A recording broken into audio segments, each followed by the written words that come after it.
A política brasileira muitas vezes parece um verdadeiro labirinto, né? Especialmente quando o assunto são os partidos. Por que existem tantos? Como é que eles funcionam? Como sobrevivem? Hoje, a gente vai tentar decifrar as regras desse jogo, as regras que definem quem realmente tem poder e quem, no fim das contas, fica para trás nesse sistema tão complexo. E para a gente começar a entender esse cenário, tudo parte de um número: mais de 30. Essa é a quantidade de partidos políticos que a gente tem hoje registrados no Brasil. Só para ter uma noção, é um dos sistemas mais fragmentados do mundo todo. E é justamente aqui que começam os desafios que a gente vai explorar. E claro, quando a gente olha para esse número, a primeira pergunta que vem à cabeça é: ter tantas opções assim é um sinal de que a nossa democracia é saudável? Cheia de vozes diferentes? Ou, na verdade, é um sintoma de um sistema político meio caótico, difícil de organizar e de governar? É exatamente isso que a gente vai investigar. Então, a liberdade para criar partidos é garantida pela Constituição, isso é um fato. Mas esse excesso de legendas acabou gerando um problema bem conhecido, o das legendas de aluguel. Basicamente, são partidos que existem mais no papel do que na prática. A ideia não é defender uma ideologia, mas sim fazer negócio, negociar o tempo de TV e a verba pública em troca de apoio político. Bem, para tentar colocar um pouco de ordem nesse cenário, a lei foi criando regras bem rígidas. Antes de sequer pensar em eleição, em poder, em qualquer coisa, todo e qualquer partido novo precisa, obrigatoriamente, cumprir 4 exigências básicas só para poder existir. E aqui estão esses 4 pilares. A lógica por trás deles é até bem simples. O partido tem que ser nacional, para não ficar defendendo só interesse de uma cidade ou de um estado. Não pode receber dinheiro de fora para garantir a soberania do país. Precisa prestar contas de tudo que gasta para ter transparência. E, claro, é proibido usar qualquer tipo de organização paramilitar para proteger a própria democracia. Vamos dar um foco especial nesse aqui, o caráter nacional. Esse é um ponto-chave. Não adianta só abrir umas salinhas em vários estados. A ideia é forçar o partido a pensar no Brasil como um todo, não só numa região específica. E, claro, isso também funciona como mais uma barreira para dificultar a vida daquelas legendas de aluguel. Mas olha, só existir não garante nada. O verdadeiro desafio, a grande peneira, vem depois da eleição. É a chamada cláusula de desempenho. Pensa nela como um filtro que vai definir quem realmente vai ter voz no cenário político. É ela que separa os partidos que vão ter acesso a dinheiro e tempo de TV daqueles que, na prática, vão se tornar quase irrelevantes. Essa é a famosa cláusula de barreira ou de desempenho. É basicamente isso, um filtro. A Constituição diz o seguinte: olha, para ter acesso ao fundo partidário e à propaganda gratuita na TV e no rádio, o partido precisa provar que tem voto, que tem apoio de verdade. Não basta só existir, tem que mostrar serviço nas urnas.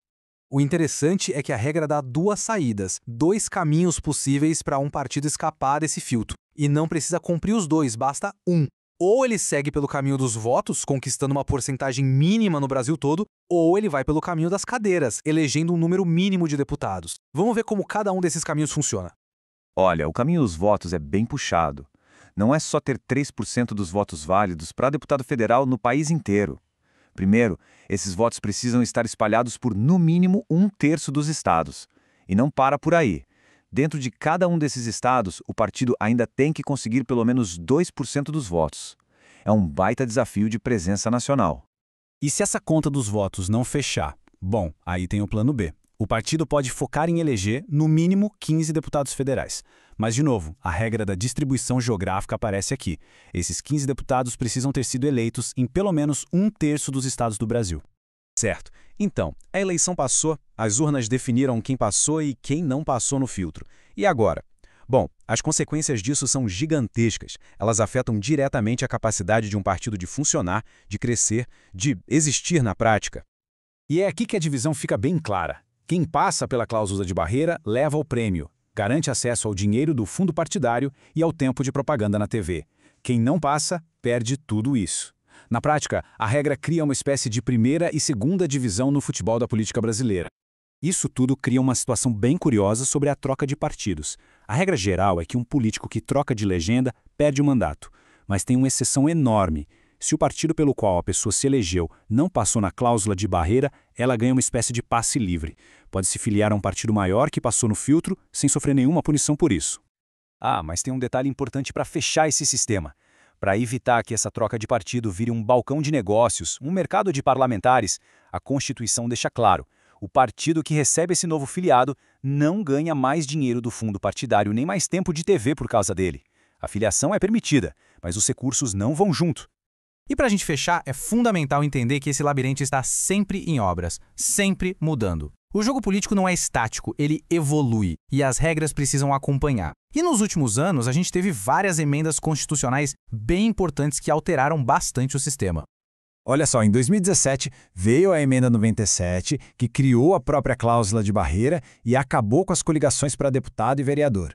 Em 2021, as regras de fidelidade partidária ficaram mais duras. E agora, em 2024, uma nova regra mudou bastante a forma como o dinheiro dos partidos é distribuído. A Emenda Constitucional 133 de 2024 trouxe uma nova direção. A partir de agora, os partidos são obrigados a destinar no mínimo 30% dos recursos públicos de campanha, como o fundo partidário e o fundo eleitoral, para as candidaturas de pessoas negras e pardas. É uma medida que busca claramente aumentar a representatividade. E tudo isso nos leva de volta àquela nossa pergunta do começo, mas agora com muito mais informação. O objetivo dessas regras todas é bem claro: tentar fortalecer os partidos, diminuir aquela fragmentação toda. Mas a questão que fica no ar é: será que ao criar tantos filtros e barreiras, o sistema está realmente fortalecendo a nossa democracia? Ou, de alguma forma, está limitando as opções de escolha do eleitorado? É uma reflexão e tanto sobre os rumos da nossa política.